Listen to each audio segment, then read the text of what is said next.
just making sure everyone's in the waiting room is coming in, and we're just recording this session to make sure that everyone has access to it afterwards, so we can check through. Everyone's got the updates, but yeah, great to see you all. We're just slowly letting everyone in. Just as a reminder, can I ask everyone to double check that on mute? But don't worry, there will be an opportunity to come off mute later. I'm sure you're all very happy to know. And I think our final few people are just coming in now, which is brilliant. Okay, we will get started. So thank you so much for joining us. I know it's a really busy time in everybody's calendar year at the minute, so I do really appreciate you taking the time out and coming on to the call and joining us today. So as always, hopefully by now we're not an unfamiliar face to you all. My name is Caroline and I'm joined by my colleague Amy. You can see us there. And I think I am about to pass on to Amy to just start the call with a few updates. Yes, of course. I'm sorry, I'm very distracted because as you can see, we're on one computer, so I'm trying to manage going through everything as we do it as well, so apologies. So yeah, we just wanted to give you a quick update on what's been going on over the past month, and I know on our last call that we mentioned about the Enactus World Cup. So first of all, for everybody that joined as a judge, we had over 20% of the judges across the whole world and over 200 judges from the UK, which was fantastic.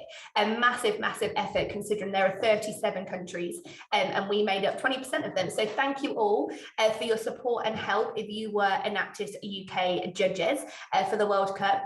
But we have some fantastic news in that we reached the final of the World Cup, which in terms of a bit of a context around that, the Enactus World Cup has been going on now for over 20 years, and the UK, much like the football many times, we have only reached the final 3 times in total, and this being our 3rd time. So this is a huge achievement. Fantastic that our team from Southampton got to celebrate as a finalist for the World Cup. Unfortunately, not in person, it was virtual. You can see them down on the bottom quadrant just there, looking all very smiley and happy. If you look super close, you can see me just behind them, because that was me prodding them to smile and be happy when we were live streamed across the world as well, which was really exciting. We were joined in the final by Tunisia, Egypt and Canada. So some fantastic competition, with the ultimate winner going to Enactus Egypt. All of the presentations are still up, so if you do get a chance, please do go and check them out. They're only 12 minutes. Some good kind of light entertainment in the background if you're working and things like that, but just great project inspiration to see what's happening across the world. Now, don't get me wrong, like I think if we showed some of our teams, the finalists, they might be a bit terrified because they are obviously world-class projects. But again, always good, something to aspire for and to do. And again, to celebrate the fact that Enactus Southampton got into the final, which is really exciting. So I think the next update was you, Caroline. Yes, it is.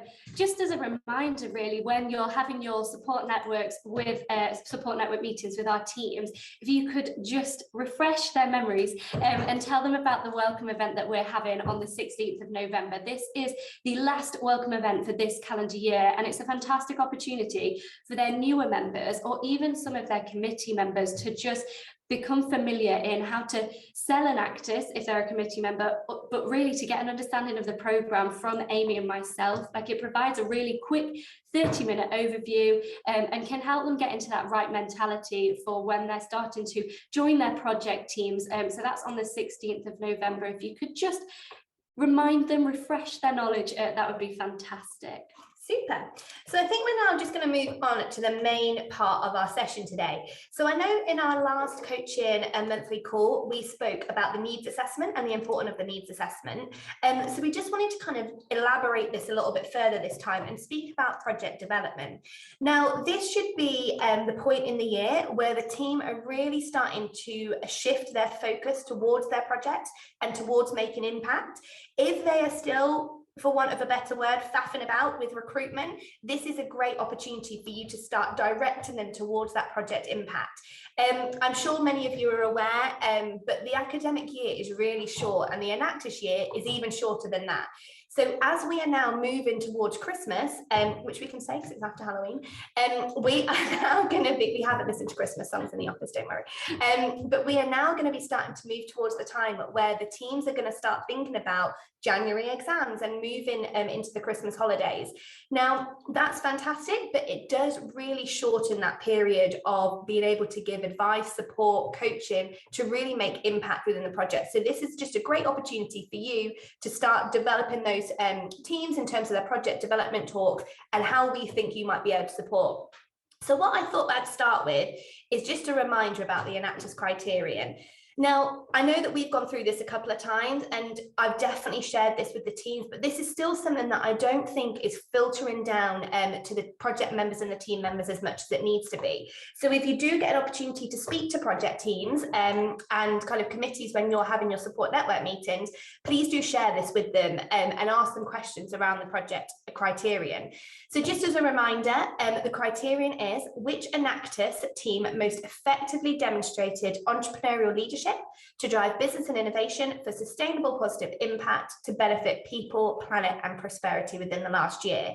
Now, this criterion hasn't changed for 3 years, I think now, but it's also the criterion that the whole of the world all adhere to as well. So this just isn't just a UK thing, this is the whole world that goes on this criterion here.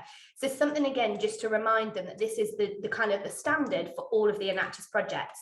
Now, broken down just a little bit more than that, really what we're focusing on is entrepreneurial leadership, innovation, use of business principles, and that sustainable positive impact.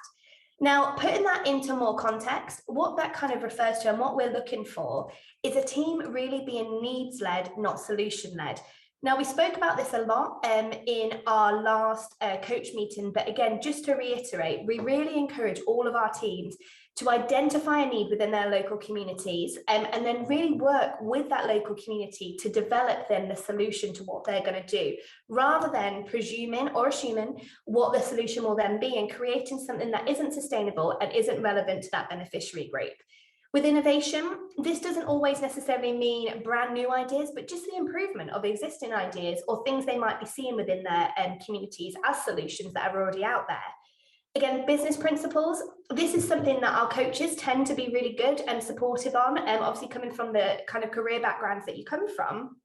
But for us, this really is just about sustainability for the project. Now, we really encourage our teams, and we're going to talk about financial sustainability a little bit later and how teams can incorporate that into their business plans and their business models.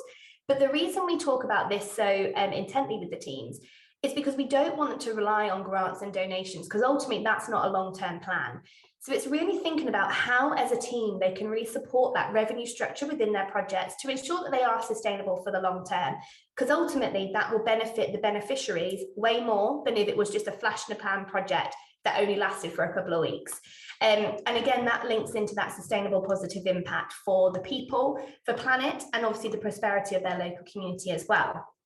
So we can give you more information about this, and I think Caroline will send out the criterion as well, so you've got it.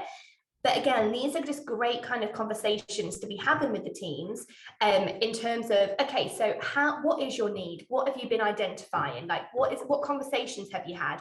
And if you ever get any kind of responses such as, oh, well, we think it's this, or a friend of a friend has told me it's this, that is a red flag. So just as an FYI, that's a red flag, because that tells me that they don't know.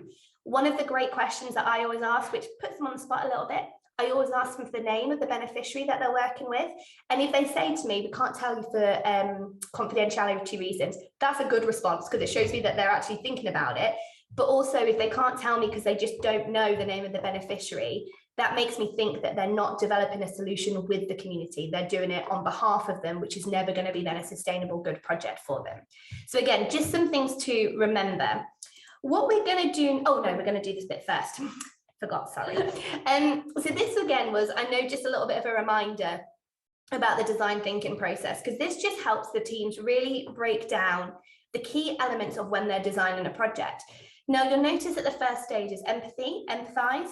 And again, this really digs into that needs assessment. And we're going to give you a couple of scenarios in just a second, which we'd love to get your feedback on how you would coach a team and how you'd support a team if you were faced with this scenario within a committee meeting, and to help them kind of come back onto the right lines. But if we focus on this, again, the main part of the design thinking process, 80% of it is near that empathy and that defining stage. And then you ideate, prototype, and test as a result of that. That usually ends up being about 20% of what they're then trying to achieve.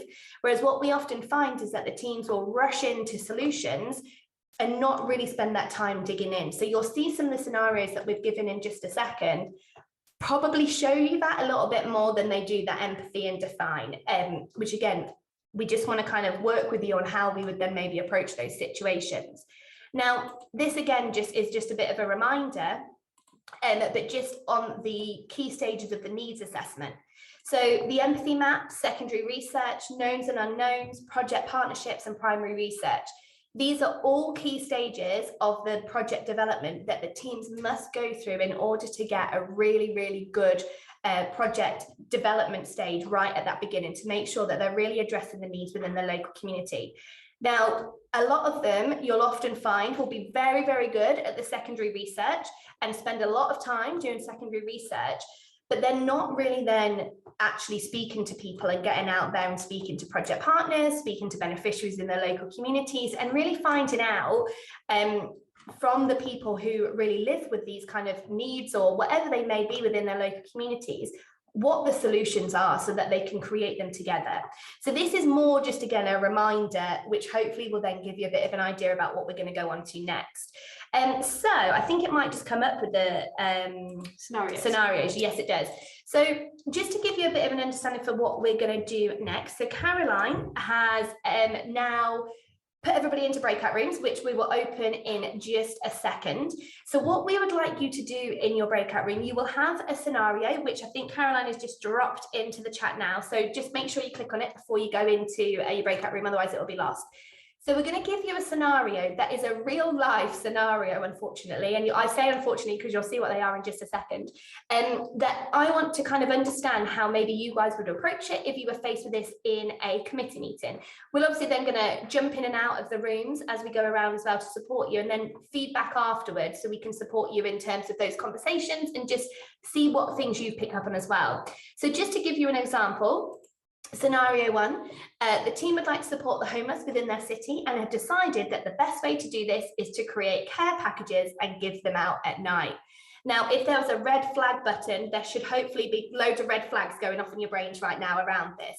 But this is a situation that was brought to me last week. Yep. Last week, this week by team. So again, this is things that are happening in our program that we really would love your support on how we would coach around this and really help the students identify that that isn't really an Enactus project. So we're going to pop you into the groups now, are we? Mm-hmm. Yes. Just a quick reminder, please do click on and download the presentation. Otherwise, by the time you're in breakout rooms, it'll have disappeared. And hopefully there's a mix of new and experienced coaches to provide some feedback, but it's also an opportunity for you guys to chat and connect as well. Mm-hmm. So, and we will jump around as much as we can. Brilliant. Okay, so I don't know, Amy, if you want to start screen sharing, and we start with scenario 1 to just kind of refresh everybody's knowledge. This is the first one that you saw, which is all about the homeless kind of charity in terms that we used in one of the rooms.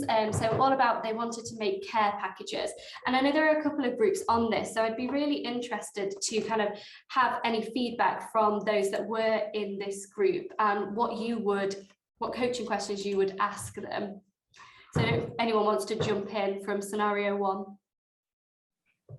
I can speak for my team, with Paul and the rest. And what we think is that we felt that the team had jumped into the solution too fast, and we would like to know how they measure the impact and demonstrate the quality of the project, where their need assessment come from, and the idea and the funding. And we also want to know their risk and safety research, because it seems like they have not done any secondary research, and there seems to be like no knowns and unknowns. And so we will recommend them to go back to the design thinking stage and follow the process, because we feel that they jump to the solution too fast. That's perfect. So that is what our team feel that. Yeah, Thank that's you. perfect, and that's a really good. It's great that you've identified some of the really key areas there of the criterion, whether it comes from like the need analysis using the design thinking process. That's fantastic coaching advice, to support the team. Now, I was in another group that was doing this scenario, and I don't know if there was anybody else if there was anything else that we wanted to add on from that one. Sam, I don't know, was there anything else that we said? As well, it's just the safety part of it, obviously. Just obviously safety of the students are involved, but I think alluding back to the point for the group is kind of, rush into it. I think we're kind of, the thing with FEMA always give us, what made them decide that care package is the right thing for the homeless population. What is it accredited research? Is it come from, speaking to charities or groups that are already working with homeless people? It's just kind of been like a one decision. And then the second part, what is going to go into these care packages? Is it warm clothes? Is it food? Is it, it's kind of just seems a bit vague to know if it's going to be effective or not. Yeah, amazing, and exactly right. And I think if we actually looked at this, like, we could pick this idea apart massively. There are so many red flags on it, really. But I think with all of these, what we've got, and I'm going to kind of reiterate this at the end as well, it came from good intentions, but maybe it just needs to be slightly changed, redirected in terms of what they're going to then achieve with what they're doing, because ultimately care packages is a one-time solution at the end of the day, that if there's no kind of financial sustainability or continuation of the project, what they're ultimately going to do is probably harm the beneficiaries long term versus support them, because if the beneficiaries become then reliant on these donations and care packages, what happens when they stop? Like, what impact does that also have? So it's thinking about that long-term sustainability of the project too. So yeah, some great feedback. Thank you for both of those groups. So if we move on to the next scenario, scenario 2. So a few of the students within the team have decided that they would like to support student mental health and have chosen the best ways to do this is through making bracelets. None of the students involved have personal challenges with mental illness, but have seen on the news that it's a problem in the UK. Who was in scenario 2? I can take this one. It's nominated by my group to feedback. So kind of our initial thoughts on this were, have you spoken to your university? Have you, there must be some kind of committee for mental health. What are they already doing? But I think the most important thing for us was, have you had any training? Mental health is a huge topic for a student to take on. I know in my office, anyone that's trained, anyone that you can approach about it has been trained on it, and it's potentially a huge burden for the students to carry on top of everything else they've got going on. And then also there's the economic side of it. So where's the money coming from for the funding? How is it sustainable? Also, why bracelets? Is there a need for the bracelets? Have they spoken to students? And then it says, they've seen it on the news across the UK. Well, is it a problem on their university campus? How have they actually defined that this is the project they want to go after? Perfect. And that's brilliant, and that's fantastic that you picked up on so many points there, similar to what we would have kind of advised the team as well. And I think a lot of them come from, if we always go back to that original question, and I know I said it quite kind of flippantly at the beginning, but I honestly always ask team, okay, so tell me the name of your beneficiary, who you're working with, because in this project, again, they wouldn't be able to say, oh, I've spoken to Amy and Amy has these challenges. And Amy said that one of the ways that would really support her is by doing something like making bracelets and blah, blah, blah. And then we've created this project. So at least then you'd go, okay, fair, you've had a conversation. Now let's think about your support. Let's think about your partner organization that you're going to work with. Let's think about the other safeguarding challenges there might be for you. But they've done none of that. None of that has kind of come about. They've just kind of plucked an idea and thought, I know, let's figure out a project here. So again, brilliant. I'm conscious of time and we've got a lot to go through. So we'll move on to scenario 3. So scenario 3, a member of the team has started to develop an app that shows users where they can find charity shops to donate clothes. What coaching conversations would you have for this team? So we had quite we went into a room and they said the exact same question that Caroline and I said to each other when we had this. So I don't know if someone from that room that we popped into can say what their feedback was on this scenario. Fraser's group, if that helps. Yeah. Yeah, I can reiterate what we were talking about. Ultimately, it was really down to what the need was for the app. We've all used Google Maps for various different things, and again, this is probably something that we could use it for. And you then went on to say, Amy, as well, it's a case of, are you able to identify the beneficiary? And obviously in this case, you're probably not, as well. So I think those were the two biggest, not necessarily flaws, but things you'd want to redirect on the initiative. Super, excellent. And some great feedback. That was the first thought that we had was, we think this probably already exists in Google Maps, so we're not quite sure where we're going to go with this direction.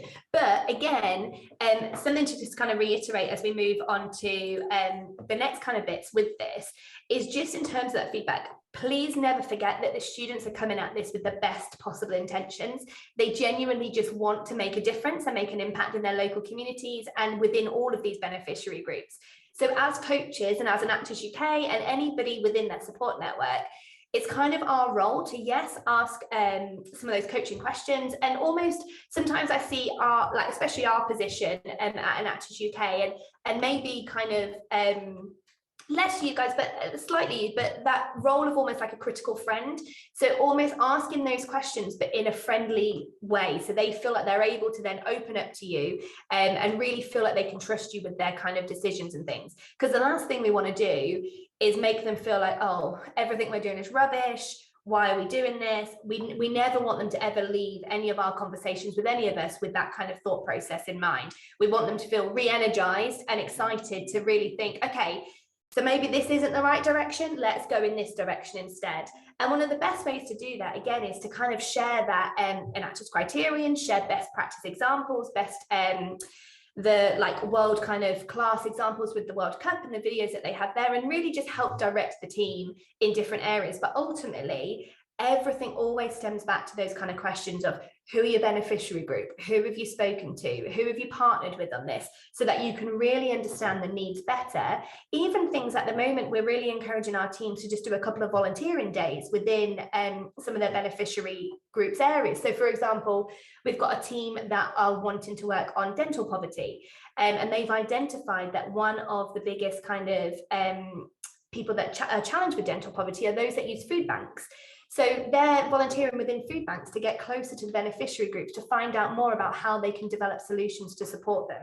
So again, there's lots of different ways that you can support. I think Caroline has put together some example coaching questions as well. Yeah, and I've just popped this in the chat, so I won't spend too long going over this because I'm aware of the time. But again, just to try and help you with the support network meeting, we've had so many great examples today, and I think none of these questions will be new to you, but always good to have it on hand if you feel as though you're struggling to ask the right questions. But I think some of the ones that we wanted to pick out is what areas do you feel comfortable addressing on your own, and what areas require more support from yourselves as coaches or their university advisors. So again, both areas, they might be able to get connections from their university advisors if they're aware of a project partner that already exists in that area locally, or even yourselves, if you're able to, today I was able to set up a call with Beth, one of our coaches from ASDA, who's going to provide an empathy map workshop with her team, because she currently works in the customer experience, and I'm sure that can be related to a lot of you who always have that customer lens on. So just thinking about how you can use your skills as coaches to support the team. But something that we're struggling with our teams is that short-term and long-term goals, and getting them to think about, okay, where do you want to be in a month? How can you get there? And breaking that down about what they need to do weekly. So just there are a couple of things. Amy, I don't know if there's any from there that you wanted to pick out. No, I think for me, it's all about just keeping that momentum with the teams, especially at this time of the year. So movement is good. And I think with any of the coaching questions that we're asking teams, it's always just having that lens of understanding that time is precious in it for anybody's life, but in the Enactus year, it's so short. So to give you, again, just a little bit of context, so we are now moving into obviously November. As soon as we hit December, a lot of the teams will start disappearing for the Christmas holidays.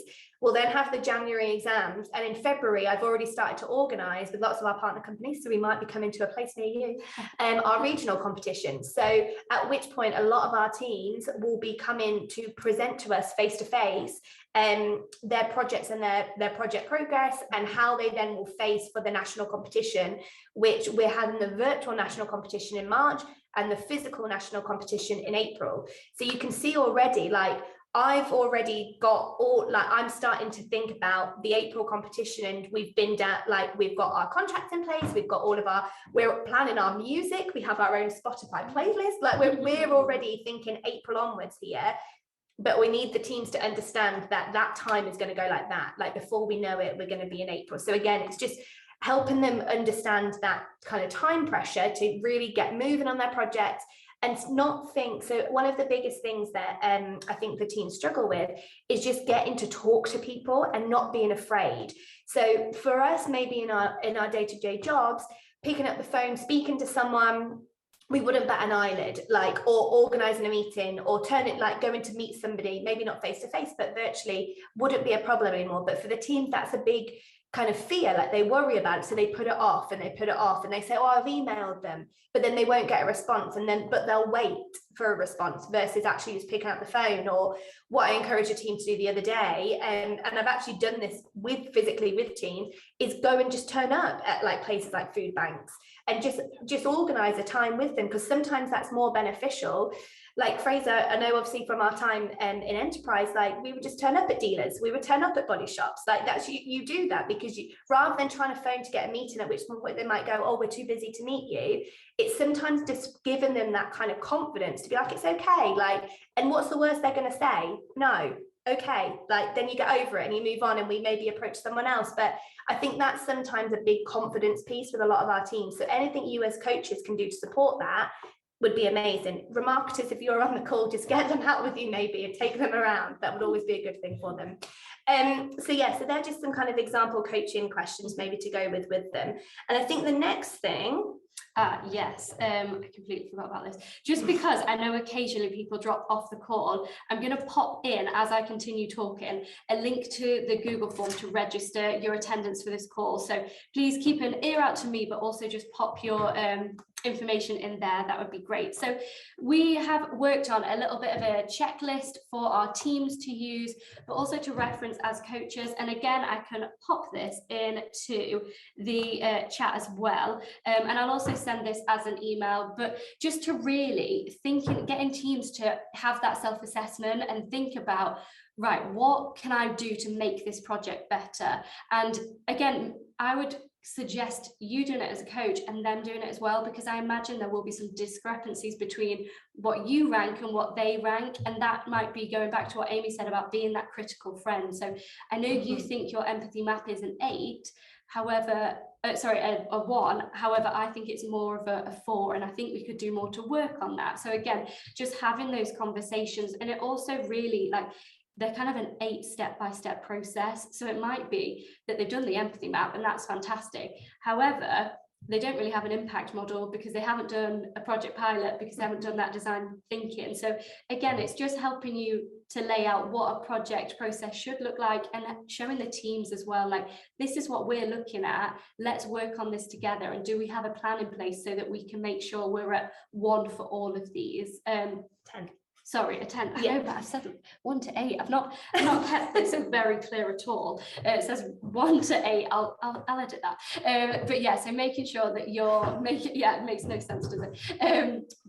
You can tell when we've lifted it from Enactus Global and when we've done it. So yeah, I'll edit that, but just making sure that we're working with the team to have that sense of plan. But I think one thing on there that is really underestimated is the passion and commitment. So one of the things that we really talk about is keeping that momentum, and one of the things that keeps that momentum, yeah, of course, is that opportunity for teams to have socials and connect, but also that they feel like they've got a place to belong in their project, and they've got a task that they need to do, and they're having that accountability for that. So again, I think keeping that passion and commitment is so important by making sure they know what they need to do, and they feel as though they've got that sense of achievement, really. So yeah, I think that's the main thing on those. Super. Then Do we just want to quickly do on this? Yeah, just a quick one. We know that a lot of our coaches have been asking about financial sustainability, and I know that we touched on these in a couple of the scenarios, but one thing that we would like to talk about is just the importance of your teams applying for partner competitions. We've just had 2 of our partner competitions, the BIC and the SAP one, closed, but there is still an opportunity for the ASDA partner competition. And this is a great way for your project, like your team's projects, to get seed funding, but it is something that we then need to work on as a project to develop that financial sustainability. And it's okay not to have that at the very start, but we need to have that plan in place so that we know in the future, in 6 months, there is a plan for that. We'd also recommend getting the team to reach out for university funding. There are often pots within each university that you can access for different things. So we looked at the enterprise department will often have an access to that, business schools, the sustainability department. So just putting that idea, planting that seed into their team's head to say, well, if you research where you can access that, or have you even talked to a university advisor, and that might help. A lot of our teams use crowdfunding as a way to kickstart their projects. Enactus KCL, for their HydroGrow project, had a really successful crowdfunding campaign, which allowed them to kind of get to a stage where they feel more secure and they have that financial sustainability now. So again, they're some of the elements that we can talk about. And if you do have teams that are struggling with this, then please do get in touch. Like Amy and I would be more than happy to spend a little bit more time with you and the team to develop this. But we did just want to touch on these and kind of highlight some of the options that are available to them. So yeah, I think that is everything on that point. Did you want to? No, the only thing just on the commercial projects, which I'm conscious of the time, but some of our teams, just so that you're aware, do actually just have specific commercial projects in order to raise funds for their teams and they're more socially kind of minded projects. So in my time in Enactus Sheffield, we actually had a couple of projects that were pure commercial. So we had like a merchandise project, which basically just sold Enactus merch, but we added on a profit margin, which then would then kind of fund some of our social projects, which again just helps that team gain that seed funding to kick off. We had one where we worked with the Sheffield Steelers, where the ice hockey team would give us tickets for £1. We would then sell them for £5 at the student union, again making that profit, and again being able to then kind of reinvest that into our social aim before they were kind of fully fledged businesses in their own right. And things such as doing bar crawls, pub crawls, socials, like getting team members to pay for those kind of things, like only a couple of pounds, but again, everything goes in to support that fund and just gives you that financial sustainability as an organization, as well as incorporating it into projects. So if they're at an early stage and they just need to make some kind of money to kickstart themselves, partner competitions are a great way. University funding parts, having those commercial projects as well, it just really supports them in what they're doing. But ultimately that should be more of an add-on, so we'd rather them focus just on socially projects and just have those as an add-on if they have the capacity and capability to do that. But ultimately we want them to be developing those kind of commercial arms within their social projects as well. Fab. So I popped that in, it is in the chat, so I'll let you make sure that you register before you disappear, but I did want to quickly touch on this as fast as I possibly can.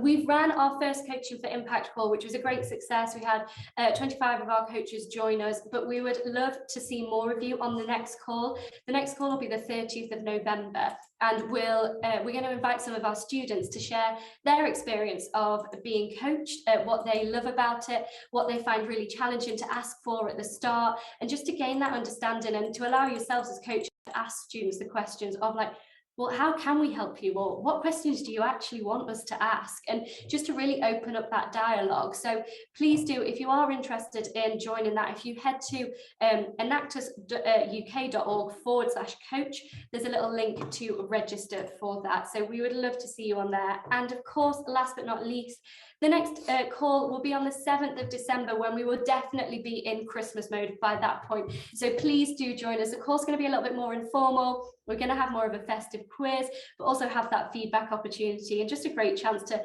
celebrate all that we've achieved together since we all started working with the teams in August. So it'd be great to see you all there.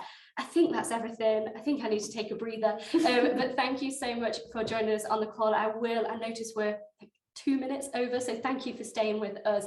If anyone has any questions, please feel free to stay on the call. Amy and I've got a couple of minutes now, but otherwise, thank you so much, and we will see you next time. See you soon. Thanks, everyone.